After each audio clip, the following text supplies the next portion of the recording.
दोस्तों, मूवी की शुरुआत में हम एक डरे सहमे डॉक्टर को भागता हुआ देखते हैं जो कि किसी से अपनी जान बचाकर टैक्सी तक पहुंचने ही वाला था, लेकिन तभी सीवेज के अंदर से इसे कोई खींच लेता है और फिर सीन शिफ्ट होता है ब्रैड, एंटी और क्रिस पर, जो कि पेरिस के सफर पर निकले हुए थे। और जल्द ही ये लोग पेरिस की शान आईफिल टावर के पास पहुंच जाते हैं, पर अफसोस रात होने की वजह से इसे बंद कर दिया जाता है। लेकिन फिर भी ये तीनों चुपके से टावर के ऊपर पहुंच जाते हैं। एंडी यहाँ बंजी जंपिंग की तैयारी करने लगता है क्योंकि इसे अपनी बहादुरी का सबूत देना था। हालांकि ब्रैड और क्रिस इसे रोकने का ट्राई करते हैं, पर एंडी तो जिद पर अड़ा रहता है। इसी बीच यहाँ एक सुंदर सी लड़की सेराफाइन आती है, जिसे देखकर तीनों छुप जाते हैं। लेकिन जब ये सेराफाइन को कूदते हुए देखते हैं तो एंडी तुरंत इसे रोकने के लिए सामने आ जाता है, पर सेराफाइन कूद जाती है और एंडी भी इसे बचाने के लिए कूद पड़ता है। जब ब्रैड और क्रिस एंडी के पैर से बंधी रस्सी को पकड़कर दोनों की हेल्प करते हैं, एंडी सेराफाइन को तो सेल्फी लैंड करवा देता है, पर रस्सी रिजर्व होने की वजह से इसे बहुत चोट आती है और फिर इसकी आंख हॉस्पिटल में खोलती है। लेकिन इस हालत में भी इसे सेराफाइन का ख्याल होता है कि कहीं वो फिर से खुदकुशी न कर ले। एंडी क्रिस और ब्रैड से कहता है कि सेराफाइन के हाथ में एक लेटर था, उसकी हेल्प से हम उसका एड्रेस जान सकते हैं। दोनों दोस्त लेटर ढूंढने के लिए आईफिल टावर के पास जाते हैं, जबकि हॉस्पिटल में एंडी को सेराफाइन नजर आ जाती है, जिसे देखकर एंडी फॉलो करने लगता है। एंडी सेराफाइन को आवाज लगाकर बुला ही रहा होता है कि तभी डॉक्टर आकर दरवाजा खोलकर एंडी को जमीन पर गिरा देता है। और जब एंडी नजर उठाकर सामने देखता है तो वहाँ सेराफाइन नहीं होती। इतने में क्रिस और ब्रैड भी यहाँ आ जाते हैं और एंडी को सेराफाइन का लेटर दिखाते हैं, जिसमें उसके घर का एड्रेस था। एड्रेस मिलने के अगले ही दिन तीनों दोस्त सेराफाइन के घर दस्तक देते हैं, लेकिन सेराफाइन इन्हें देखकर खुश नहीं होती, बल्कि इन्हें भगाने की कोशिश करती है। पर एंडी तो सेराफाइन से बात किए बिना यहाँ से जाने वाला ही नहीं था, इसलिए सेराफाइन इसे कल मिलने का वादा करके यहाँ से रवाना कर देती है। वादे के मुताबिक नेक्स्ट डे सेराफाइन और एंडी दोनों डेट पर जाते हैं। एंडी के लिए ये सब काफी सरप्राइजिंग था, इसलिए ये थोड़ा घबरा जाता है और उल्टी सीधी हरकतें करने लगता है, जिससे सेराफाइन भी तंग आकर यहाँ से जाने लगती है। पर एंडी माफी मांगकर किसी तरह सेराफाइन को रोक लेता है। कुछ देर बाद यहाँ एक तगड़ा सा आदमी एंडी के साथ छदाने लगता है। बेचारा एंडी तो मार खाता रहता है, पर सेराफाइन इस आदमी को मजा चखा देती है। सेराफाइन की यह दमदार ताकत देखकर एंडी भी हक्का बक्का रह जाता है और सेराफाइन से पूछता है कि आखिर ये कारनामा तुमने किया कैसे, तुम्हारे पास इतनी पावर आई कहाँ से। सेराफाइन एंडी को दूर रहने की वार्निंग देकर यहाँ से रवाना हो जाती है, लेकिन एंडी शाम को ही दोनों दोस्तों के साथ सेराफाइन के घर पहुंच जाता है और इस बार डोर ओपन करता है सेराफाइन का केयर टेकर क्लर्क, जो कि इन्हें बताता है कि सेराफाइन फुल मून नाइट पार्टी में मिल जाएगी। साथ ही उस पार्टी का इनविटेशन भी देता है। बिना देर किए तीनों पार्टी में आ जाते हैं और क्लर्क का नाम बताते ही इन्हें एंट्री मिल जाती है। अंदर लोग की भीड़ में सेराफाइन कहीं नहीं दिखती, इसलिए क्रिस सेराफाइन की तलाश में उसके घर आ जाता है। डोरबेल बजाने के बाद कोई डोर ओपन नहीं करता और तभी क्रिस की नजर बेसमेंट की एक विंडो पर जाती है, जिसे हटाकर क्रिस अंदर पहुंच जाता है जहाँ सेराफाइन कैद थी। सेराफाइन को जब पता चलता है कि एंडी पार्टी में मौजूद है तो ये काफी घबरा जाती है, क्योंकि वो पार्टी खतरे से खाली नहीं थी। एंडी को बचाने के लिए सेराफाइन जल्दी से सेल से बाहर निकलकर पार्टी में जाने लगती है, पर क्रिस भी साथ जाने की जिद करने लगता है। खतरे को देखते हुए सेराफाइन इसे सेल में बंद करके यहाँ से चली जाती है। सेराफाइन एंट्री गेट बंद होने के बाद भी अंदर आ जाती है, क्योंकि इस पर कोई रिस्ट्रिक्शंस नहीं थी। सेराफाइन एंडी को लेकर एक सीक्रेट रास्ते से बाहर जाने की कोशिश करती है। इन्हें बाहर जाता देख क्लॉड और ब्रैड भी इन्हें फॉलो करने लगते हैं। इधर हम क्रिस को देखते हैं, जो अपने शातिर दिमाग का इस्तेमाल कर अपने कपड़ों से एक रस्सी बनाता है और सेल के अंदर से बाहर चाबी के पास इस रस्सी को फेंकता है और जूते से चाबी कपड़ों पर गिराकर सेल को खोलकर बाहर आ जाता है। लेकिन तभी से पर्दे के पीछे से अजीब डरावनी सी आवाज सुनाई देती है और जैसे ये पर्दा हटाता है तो एक पैर कटा भेड़िया इस पर अटैक कर देता है। लेकिन क्रिस जल्दी से जान बचाकर यहाँ से भाग निकलता है। दूसरी तरफ हम सेराफाइन को देखते हैं, जो एंडी को सीक्रेट रास्ते से क्लब से बाहर निकाल देती है, जबकि क्लब के अंदर मौजूद लोग भेड़िए में तब्दील होना शुरू हो जाते हैं, क्योंकि आज पूर्णिमा की रात थी और इसका असर सेराफाइन पर भी होता है। सेराफाइन भेड़िए का रूप लेकर उसी सीक्रेट रास्ते के अंदर दाखिल होती है जहाँ से एंडी गया था। अंधेरी रात के साए में क्लब में भूचाल आ जाता है। इंसान बने भेड़िए आम इंसानों को अपना निवाला बनाने लगते हैं। इसी बीच ब्रैड भी सीक्रेट रास्ते में एंटर होता है। क्लब में मौजूद लोग जान बचाने के लिए बाहर की तरफ भागते हैं, पर थॉर्ड मेन डोर बंद कर सबको भेड़ियों का खाना बना देता है। ब्रैड भी एंडी को ढूंढने में लगा रहता है और इसी बीच इसका सामना एक भेड़िए से होता है, जो कि ब्रैड को जख्मी कर नदी में बहा देता है। इसके बाद नंबर आता है एंडी का, जो अपने सामने मौत के रूप में भेड़िए को ये देखता है तो इसकी भी हवा टाइट हो जाती है और ये भागना शुरू कर देता है। लेकिन भेड़िया भी इस पर लगातार हमला करने में लगा रहता है। खुद को बचाने के लिए एंडी एक आयरन रॉड भेड़िए को मारकर यहाँ से भाग निकलता है, पर अफसोस फिर से भेड़िया उठकर खड़ा होकर इसका पीछा करने लगता है। भेड़िए से बचने के लिए अब एंडी एक खो का सहारा लेता है और जल्दी से इसके अंदर घुसने लगता है, पर अंदर जाने से पहले ही भेड़िया इसका एक पैर दबोच लेता है। एंडी दर्द सहते हुए किसी तरह वो से बाहर निकल आता है, पर जख्मी ज्यादा होने के कारण यही बेहोश होकर गिर पड़ता है। एंडी की जब आंख होती है तो ये सेराफाइन के घर पर मौजूद होता है, जबकि सेराफाइन नीचे किचन में एंडी के लिए बेहद खास स्मूदी तैयार कर रही होती है जो कि इंसानों के दिल के थे। ये सब नजारा क्रिस भी खिड़की से छुपकर देख रहा होता है। क्रिस एंडी को जल्दी से घर से बाहर निकलने को कहता है, लेकिन इससे पहले कि एंडी कुछ सोच समझ पाता, इतने में सेराफाइन दिल का जूस लेकर आ जाती है, क्योंकि भेड़िए के काटने के बाद अब एंडी भी भेड़िए में तब्दील होने वाला था। एंडी इस लाल जूस को पीने से मना कर देता है, जिस पर सेराफाइन इसे पूरी सच्चाई बता देती है कि वेयरवुल्फ के काटने के बाद आम इंसान वेयरवुल्फ में बदल जाता है, जैसे तुम।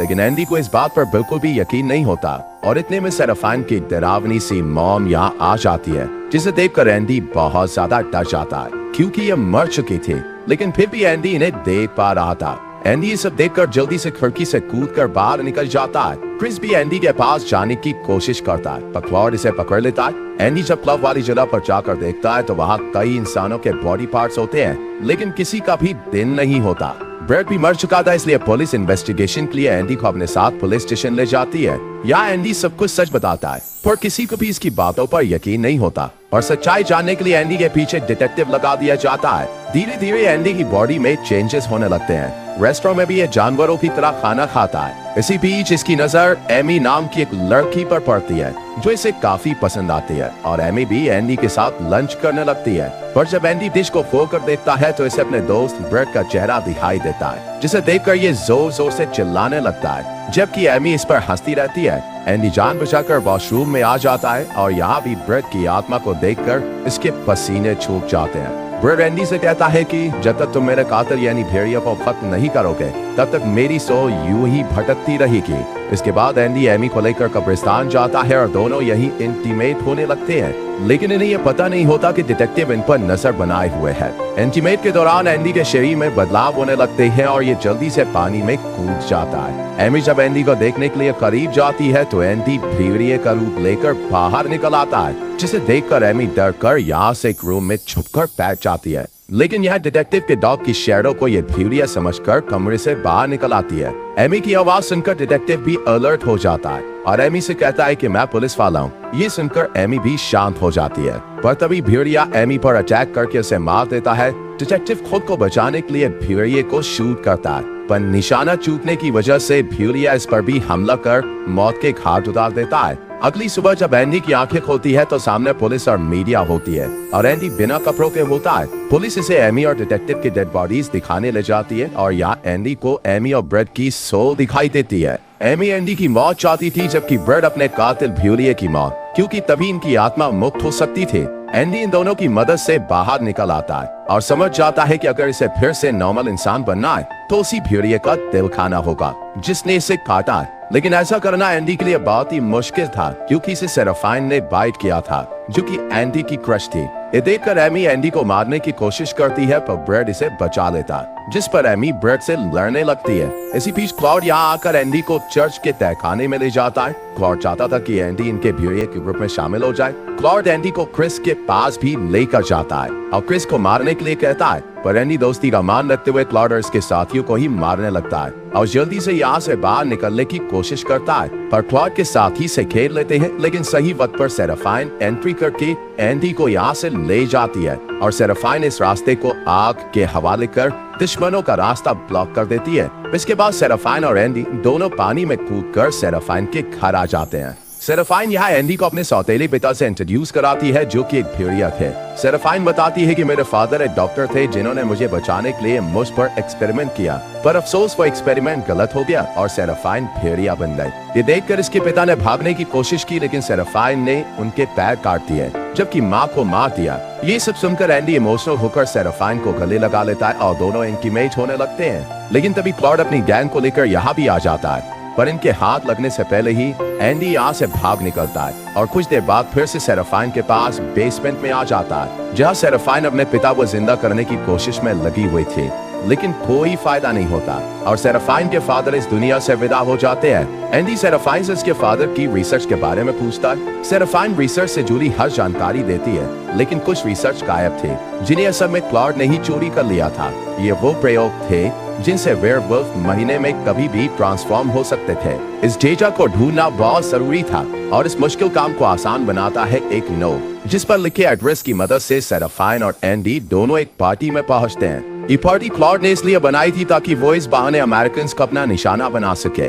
एंडी बचते बचाते पार्टी में अंदर एंट्री ले लेता है और एक टेबल पर चढ़कर सबको बताता है कि आप लोग खतरे में हैं। पर किसी को भी एंडी की बातों पर यकीन नहीं होता, बल्कि पुलिस इसे हथकड़ी पहनाकर अपने साथ ले जाने लगती है। इनके जाते ही क्लॉड और इसके साथ ही काले कपड़ों में यहाँ आ जाते हैं और अपनी बॉडी में भेड़िया बनाने वाली दवाई इंजेक्ट कर लेते हैं ताकि ये लोगों को खा सकें। इधर एंडी पुलिस को बताता है कि क्रिस की जान खतरे में, हमें उसकी मदद करनी होगी। लेकिन पुलिस एंडी पर भरोसा नहीं करती और बाहर ले जाने लगती है। पर बाहर क्लॉड ने साथी जेसीबी खड़ी कर रखी थी, इसलिए दरवाजा नहीं खोलता। इतने में एंडी की नजर क्रॉस पर बंद एक क्रिस पर जाती है जो काफी दर्दनाक हालत में था। पुलिस भी क्रिस को देखकर तुरंत पार्टी बंद करने का ऑर्डर देती है और क्लॉड के साथियों को गिरफ्तार कर लिया जाता है। पुलिस अभी क्लॉड को धमका ही रही थी कि तभी क्लॉड के साथ ही भीड़िए बनने लगते हैं और सब लोगों पर अटैक करना शुरू कर देते हैं, जिससे हॉल में काफी भगदड़ मच जाती है। ये भीड़िए इंसानों को अपना निवाला बनाते हैं। मेन गेट बंद होने की वजह से कोई बाहर नहीं जा पाता। ये देखकर सेराफाइन जेसीबी को कंट्रोल करने वाले ड्राइवर को मारकर मेन गेट तोड़ देती है, जिससे सब लोग जान बचाकर यहाँ से भाग निकलते हैं। इतने में पुलिस का काफिला भी बाहर इकट्ठा हो जाता है, जबकि अंदर एंडी एक भीड़िए को शूट कर ब्रेट की आत्मा को मुक्ति दिला देता है। पुलिस एंडी को अरेस्ट करना चाहती थी, इसलिए सेराफाइन और एंडी दोनों सीक्रेट रास्ते से भागने लगते हैं, लेकिन पुलिस स्टाफ भी इन्हें लगातार फॉलो करता है। भीड़िए सभी पुलिस वालों को मार देते हैं और सेराफाइन इन भीड़ियों से निपटने के लिए खुद को वही दवाई इंजेक्ट करती है जिससे भीड़िया बना जा सकता था। सेराफाइन भीड़िया बनकर अपने दुश्मन भीड़िए को मार गिराती है और अनजाने में एंडी सेराफाइन को शूट कर जख्मी कर देता है। सेराफाइन इससे कहती है कि तुम नॉर्मल इंसान बनने के लिए मेरा दिल खा लो, पर एंडी ऐसा नहीं कर पाता और पुलिस से बचने के लिए यहाँ से भागने लगता है और कुछ दूर चलते ही इसके सामने भीड़िया आ जाता है। इस वक्त एंडी रेलवे ट्रैक पर था और तभी ट्रेन सामने आ जाती है। एंडी तो बच जाता है पर भीड़िया निशाना बन जाता है। ड्राइवर जैसे ही ट्रेन रोकता है, भीड़िया अंदर घुसकर सबको मारने लगता है, पर दवाई का असर खत्म होने के बाद ये भीड़िया क्लॉड में बदल जाता है। इतने में एंडी यहाँ आकर इस पर हमला कर देता है। एंडी जब क्लॉड के शरीर पर आयरन रॉड का निशान देखता है, तब इसे पता चलता है कि इसे सेराफाइन की नहीं बल्कि क्लॉड की जान लेनी है, जिसकी वजह से ये भीड़िया बना। अब भी क्लॉड दवाई इंजेक्ट करने की कोशिश करता है, पर हाथापाई में ये इंजेक्शन एंडी को लग जाता है और ये भीड़िया बनकर क्लॉड को मारकर उसका दिल खा लेता है। आखिर में एंडी और सेराफाइन शादी कर रहे होते हैं। क्रिस जैसे ही रिंग निकालता है, रिंग नीचे गिर जाती है, जिसे पकड़ने के लिए सेराफाइन और एंडी दोनों छलांग लगा देते हैं। पर अफसोस एंडी की रस्सी बंधी नहीं होती, पर सेराफाइन इसे अपनी रस्सी की मदद से बचा लेती है और हवा में ही एंडी सेराफाइन को रिंग पहनाता है और मूवी खत्म हो जाती है। तो दोस्तों, कैसी लगी आपको ये शानदार मूवी? कमेंट करके जरूर बताएं। वीडियो को लाइक और शेयर करके हमारे को सब्सक्राइब करें और बेल आइकॉन प्रेस करें, जिससे आने वाली वीडियोस आपसे मिस ना हो। मिलते हैं अगली वीडियो में। Till then, bye bye, take care.